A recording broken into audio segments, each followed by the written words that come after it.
Oke, selamat malam untuk semua Bro and Sis, Bapak dan Ibu, semua alumni, baik alumni BPK Penambur ataupun yang bukan yang untuk umum ya. Jadi acara kita ini udah acara yang kedua kali dan saya khusus untuk materi PPS ataupun yang kita kenal dengan tax amnesty, dan saya udah bicara di banyak tempat dan banyak event, baik diundang di institusi, komunitas, alumni, maupun saya sebagai penanggung jawab kode etik di FPSP maupun FPAI, otomatis saya banyak berkecimpung di bidang ini, dan saya total saya bicara lebih kurang sekitar 50 sampai 60 kali ya tentang PPS ini, dari peraturan yang dikeluarkan ya sampai sekarang. Dan itu pesertanya saya hitung-hitung udah melebihi di atas 1.000 orang ya. Nah, oke. Jadi dari pengalaman saya pembicaraan ini, saya lebih condong karena ini juga yang udah kedua kali, materi saya akan kasih bobot sekitar ya 30%, sedangkan untuk tanya jawab sekitar 70% dari total durasi yang kita berikan.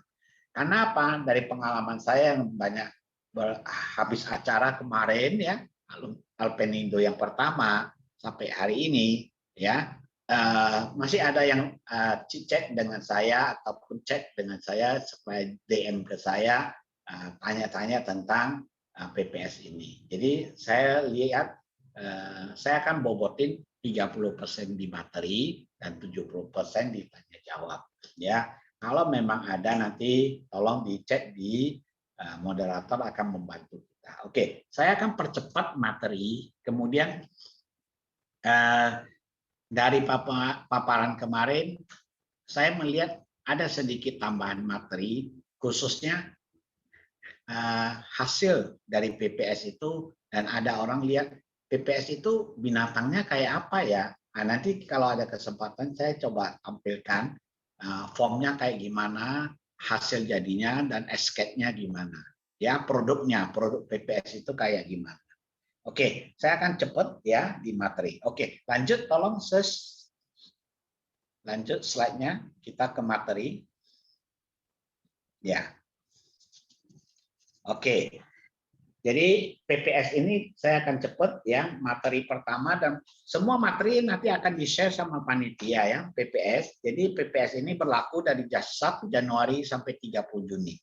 Ya, itu semua sampai 30 Juni. Kemudian oleh sebab itu Bapak dan Ibu hanya punya waktu 1,5 bulan. Tolong pergunakan sebaik-baik mungkin. PPS ini terdiri dari PPS 1 dan PPS 2.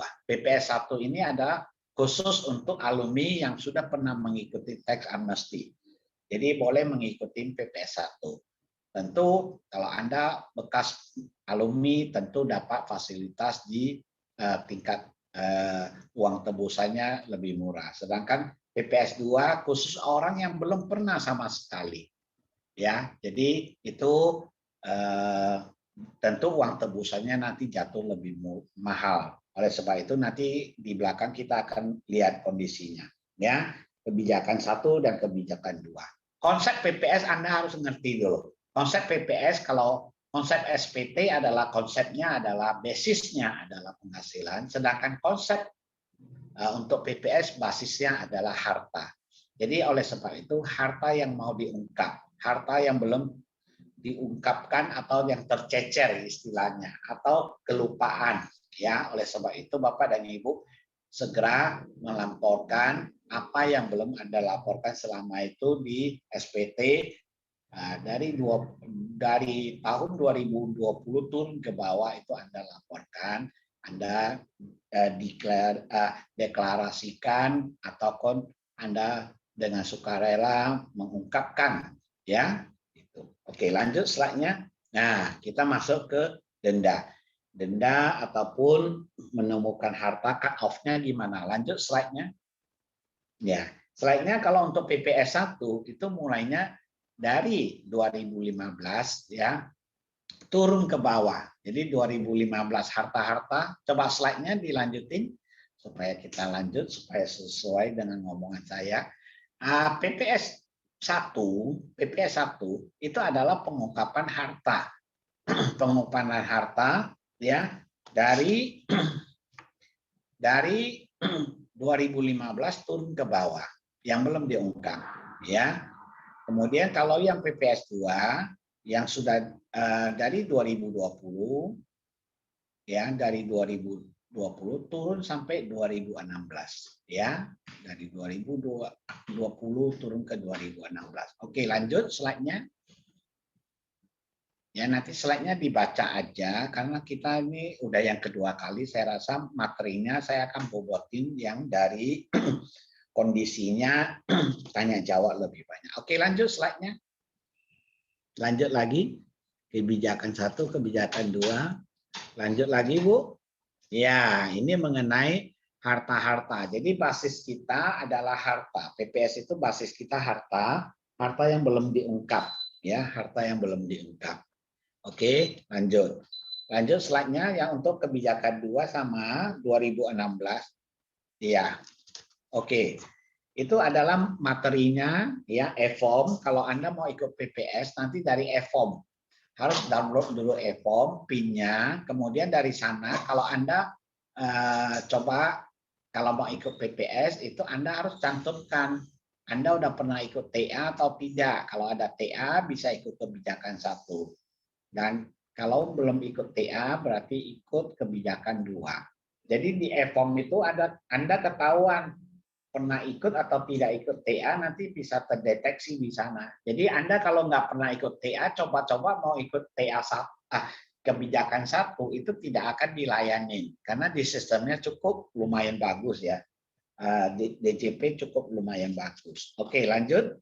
Nah, harta yang kita ngomong. Nanti produknya itu isi SPPH ya, SPPH ya, kemudian lanjut mengungkapkan harta yang mau dilaporkan perusahaannya. Terus kalau misalnya Anda udah mau ikut tax amnesty atau PPS ini, kemudian kalau Anda ya ada ya masalahnya Anda pernah menggugat ataupun Anda mengikuti ya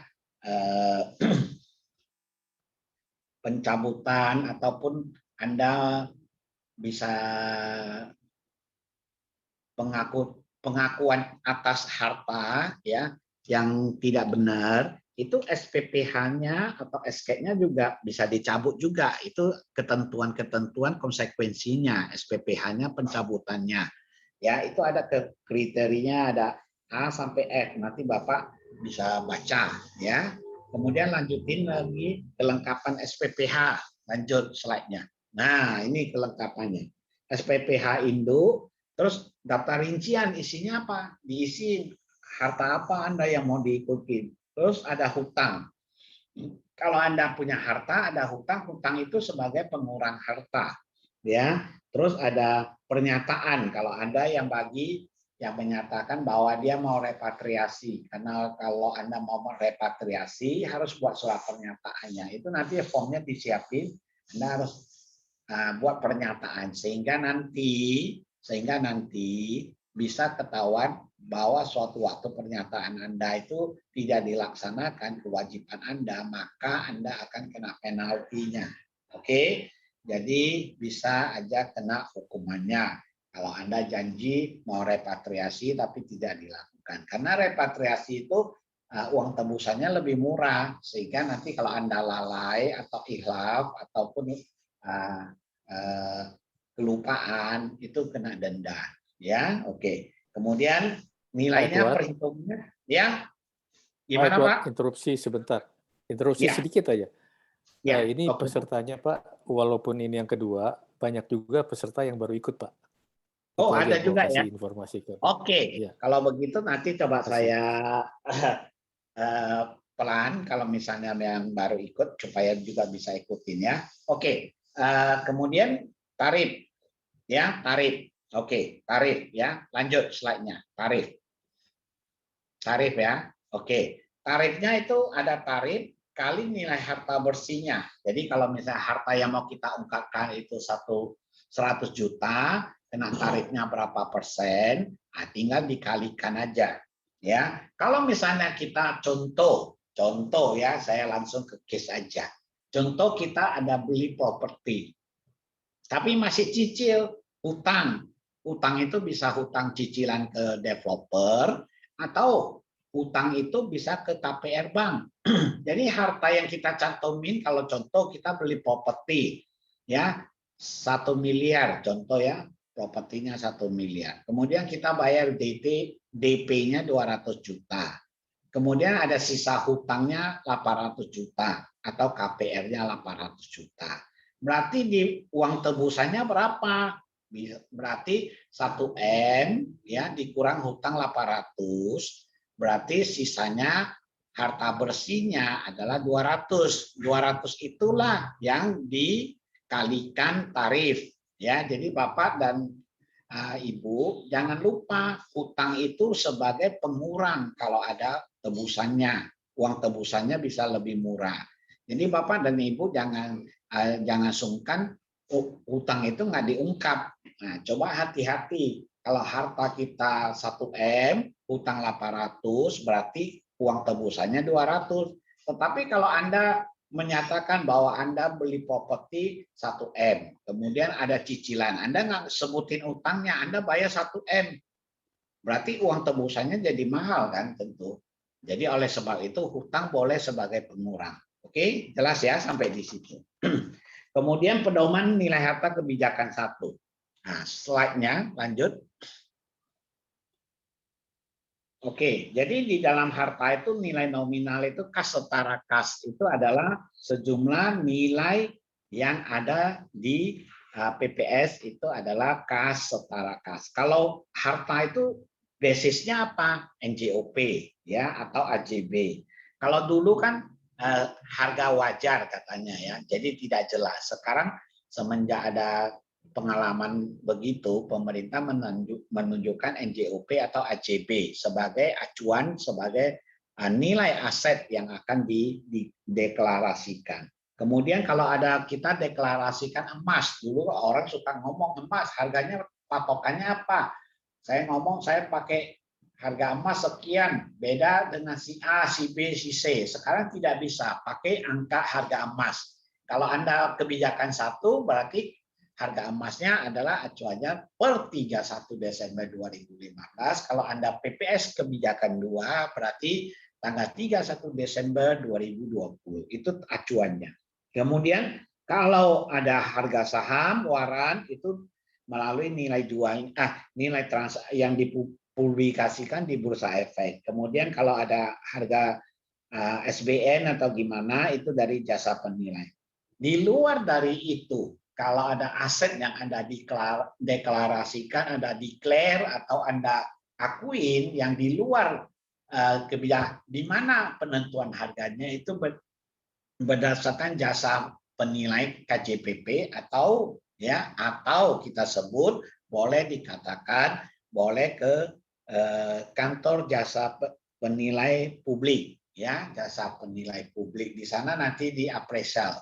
Atau Anda boleh minta appraisal ke kantor pajak, kebetulan mereka ada jasa penilai juga, ya boleh ditanya-tanya.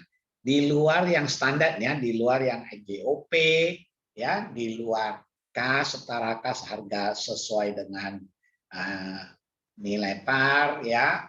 Kemudian kalau ada emas, aneka tambang, ya, saham dari informasi Bursa Efek. Oke, lanjut. Slide-nya lanjut. Ya. PPS. Ya. Jadi kalau orang yang mau ikut PPS itu tidak sedang diperiksa atau dibukber. Jadi kalau tidak sedang diperiksa atau tidak dibukber antara 2016 sampai 2020 itu boleh. Atau tidak melakukan penyidikan. Jadi kalau masih ada penyelidikan, pengadilan itu tolong diselesaikan baru diikut PPS-nya ya, kalau memang ada tidak bisa ya. Kemudian kalau harus ada pembetulan ya nanti juga boleh ya. Kalau ada yang tidak mau melakukan PPS, saya mau melakukan pembetulan SPT boleh nggak? Jadi PPS itu tidak wajib. Orang suka ngomong PPS itu wajib apa enggak? Tidak wajib.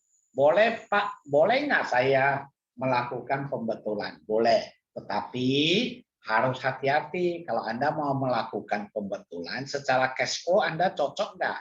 Jadi hati-hati, cash flow Anda masih ada nggak? Ada asetnya yang belum dilaporkan, tapi cash flow untuk membeli sesuatunya itu udah tidak ada. Cashnya sudah tidak ada. Tentu tidak bisa. Ya, lanjut. Tarif nilai harta bersih ini cara perhitungan kebijakan 2 sama kebijakan 1 semua sama. Ya, pedomannya adalah nilai aset bersih. Ini saya ulangi karena ini kebijakan 1, ini kebijakan 2. Tapi gambar semua standarnya sama. Ya, semua sama. Lanjut. Lanjut slide-nya. Ya, oke. Itu sama. Terus lanjut lagi sama ya, itu sama dengan kebijakan. Ya, ini nanti e-billing. Jadi kalau Bapak udah isi e-form, habis itu ada daftar harta, kalau udah confirm semua nanti dihitung secara sistem, otomatis di sistem dihitung. Kemudian dari sistem udah hitung, kalau udah benar semua dicek dulu yang benar, Anda upload. Begitu upload, nanti dia akan keluarkan e-billing. Keluarkan e-billing itu kodenya Anda tinggal bawa e-billingnya itu ke perbankan atau bank persepsi untuk bayar. Melalui ATM bisa, melalui internet banking boleh. Mau tengah malam juga boleh, mau jam 00 juga boleh.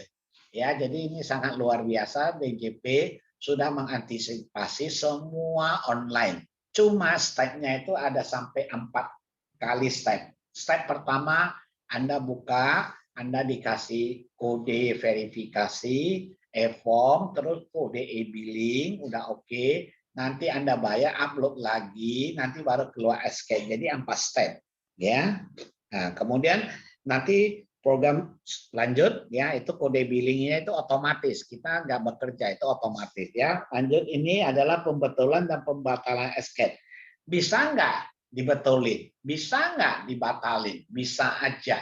Kalau memang dinilai tidak layak. Jadi syarat-syaratnya harta yang tidak sesuai dengan keadaan sebenarnya, salah hitung, salah ini, semua bisa.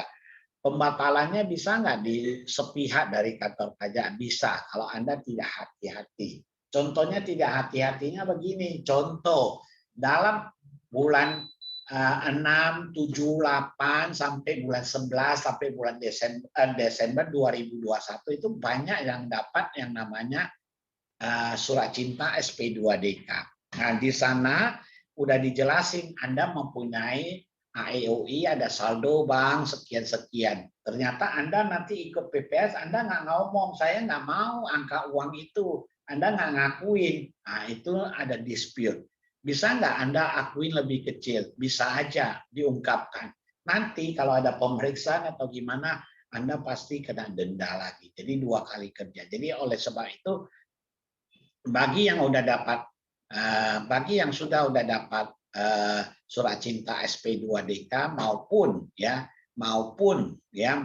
dan namanya surat imbauan, itu hati-hati, nilainya jangan terlalu kecil dan lebih kecil dari yang Anda ungkapkan di PPS. Hati-hati, karena mereka sangat transparan dan sangat bisa memberikan informasi bahwa Anda punya angka terlalu kecil itu ketahuan.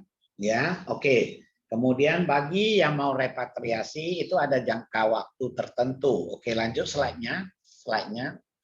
Ya. Slide-nya lanjut. Ya, jadi kalau Bapak dan Ibu mau repatriasi, batas repatriasinya kapan? Ya, batasnya adalah setelah 3 bulan setelah Anda punya berakhir, kan berakhirnya 30 Juni. Berakhirnya 3 bulan kemudian, jadi 30 September. Ya. Kemudian berapa lama Anda mau repatriasi, uang Anda ditahan karena Anda bisa menikmati lebih murah, tentu Anda harus di hold, ya. Hold, Anda punya holding period itu adalah selama 5 tahun. Jadi Anda ngomong, saya mau repatriasi. Karena Anda mau repatriasi, nilai repatriasinya sekian, kemudian itu dia akan hitungin uang tebusannya lebih murah, lebih murahnya 2%. Jadi dari 6, 8 sama 11% untuk kebijakan 1. Kebijakan 2 itu 12, 14, dan 18. oleh sebab Anda dapat 6%, tentu Anda punya uang harus di-lock selama 5 tahun. Oke, kemudian Anda ngomong, saya repatriasi, saya mau beli apa? Beli SBN, ya. Lanjut slide-nya. Boleh nggak? Saya mau investasi. Investasi itu hanya boleh ada dua. Satu, hilirisasi SDA, ya, sumber daya alam, sama perusahaan yang renewable energy, ya. Kemudian Anda beli SBN yang ditentukan pemerintah, boleh nggak dapat lebih murah? Boleh. Tapi juga ada batas waktunya, paling lambat adalah 30 September tahun 2023. Jadi masih punya waktu lebih kurang 1,5 tahun ya. Kemudian dikunci selama berapa lama? 5 tahun juga sama. Ya, oke. Lanjut. Ya. Jadi lanjut slide-nya. Kemudian ada deklarasi dalam negeri. Ini semua boleh nggak deklarasinya dalam bentuk IDR, falas ya. IDR-nya iya, terus USD-nya tidak boleh. Jadi harus dalam mata uang Indonesia dikonversi. Ya, nanti saya akan kasih tahu ke Bapak dan Ibu, begitu Anda isi di e-form, Anda ngomong Anda punya valuta asing apapun, Anda ada pengalinya, kursnya udah ditentukan sama pemerintah. Nah, nanti di lampiran saya akan coba jelasin. Ya, kemudian harga emas, saya punya emas berapa? Nah, itu udah ditentuin. 1 kilo kali berapa harganya antam, ya itu jelas semua ada acuannya, jadi tidak bisa kayak dulu, ya. Kemudian lanjut slide-nya, ya. PPS, ya, komitmen investasi itu dilaporkan kalau kita udah ngomong investasi. Lanjut slide-nya, ya. Kalau kita ngomong kita mau bawa pulang untuk investasi, kemudian kita dipantau nggak? Kita dipantau selama 5 tahun. Waktu kita 5 tahun itu ketahuannya dari mana? Waktu kita mau melaporkan SPT, kita harus isi yang namanya, ya, harus membuat laporan pada saat berbarengan dengan SPT Anda masuk. Jadi Anda udah lapor SPT, harus lapor lagi nama LH yang setiap akhir tahun sesuai dengan SPT Anda. Ada perubahan nggak uang Anda tiba-tiba berkurang? Pakai kawan nggak? Ada denda-dendanya, hitung-hitungannya. Jadi oleh sebab itu Bapak dan Ibu di 5 tahun itu Anda tahu kalau Anda memiliki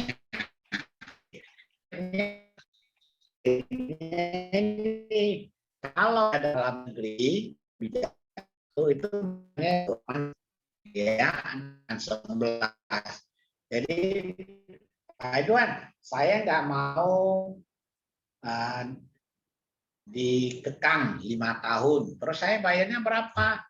Ya 8%, lebih 5%. Terus ada orang, kalau supaya murah berapa? 6%. Boleh nggak? Boleh. Cuma selisihnya kan 2%. Tapi dari pengalaman saya banyak pengusaha merasa, oh kalau cuma beda 2%, mendingan 5 tahun lagi, mendingan saya bebas aja deh. Saya ikut yang 8% supaya saya bisa bermanuver di investasi, malah bisa lebih untung dari 2%-nya, bisa lebih besar gitu. Ada nggak yang 6%? Ada juga, sebagian dia beli memang uang itu nganggur, 5 tahun nggak dipakai-pakai, nah dia beli FR. Boleh nggak SBN-nya? Boleh, ya boleh. Kemudian kalau kebijakan 2 gimana? Coba slide selanjutnya. Kebijakan 2 itu mulainya paling murah, itu 12%, kemudian 14%, kemudian 18%. Jadi nanti Bapak Ibu nanti lihat tabulasinya. Terus kalau gagal investasi itu denda-dendanya. Jadi Bapak dan Ibu jangan terlalu fokus ke dendanya dulu. Itu boleh Anda tahu, tetapi fokuslah ke yang paling kiri, itu kebijakan 2 itu 12, 14, 18 ya. Kalau kebijakan 1 6, 8, 11 ya. Kalau denda-denda, kalau Anda memang taat, itu denda-dendanya tidak ada. Itu cuma aturan main kalau Anda lalai, Anda memang sengaja. Nah, itu nanti belakangan. Jadi pemerintah dari awal-awal dulu waktu teks amnesti tidak jelas, abu-abu. Sekarang nggak bisa. Pemerintah udah sangat pengalaman, mereka buat aturannya di depan. Oke, lanjut. Kemudian ya, laporan pasca SPT pasca PPS. Ini harta besi menjadi tambahan saldo laba ditahan, harta utang SPPH ini SK-nya harus sesuai dengan 2022. Kemudian harta SPPH tidak dapat disusutkan diamortisasi untuk kepentingan perpajakan. Jadi ini kalau yang sudah ada TA atau PPS ya, setelah PPS itu hartanya nggak boleh disusutin kalau yang perusahaan ya. Kalau yang PPS yang sudah ditambahkan ke labanya ya, itu tidak boleh disusuti sesuai dengan SK-nya. SK-nya nanti jelas. Jadi waktu Anda kan kemarin bulan 3 kan masukin SPT 2021. Betul ya? Sekarang kalau Anda supaya nggak salah, saya ikut PPS, apakah saya punya saldo PPS ini akan masuk ke SPT 2021? Jawabannya tidak. Jadi Bapak dan Ibu jangan salah persepsi. Jadi PPS tidak ada hubungan dengan SPT 2021 Anda. Ya, ini slide-nya ini kira-kira bunyinya begitu ya. Jadi SPT yang 2021 yang Bapak dan Ibu udah laporkan, apapun PPS yang Anda buatin itu tidak merubah saldo yang di SPT 2021. Nanti itu akan otomatis akan berubah di saldo di 2022 punya ending balance. Jadi Bapak dan Ibu, SPT 2021 ditambah PPS, angka itu adalah angka yang akan tertera ya di ending balance di 2022 pada saldo per 31 Desember 22. Ya. Jadi Bapak dan Ibu jangan salah. Ya, kemudian lanjut slide-nya ya. Jadi kalau ini upaya hukum. Jadi kalau PPS ya sengketa telah diselesaikan dengan gugatan dan pengadilan pajak. Mudah-mudahan Bapak dan Ibu jangan sampai di sini.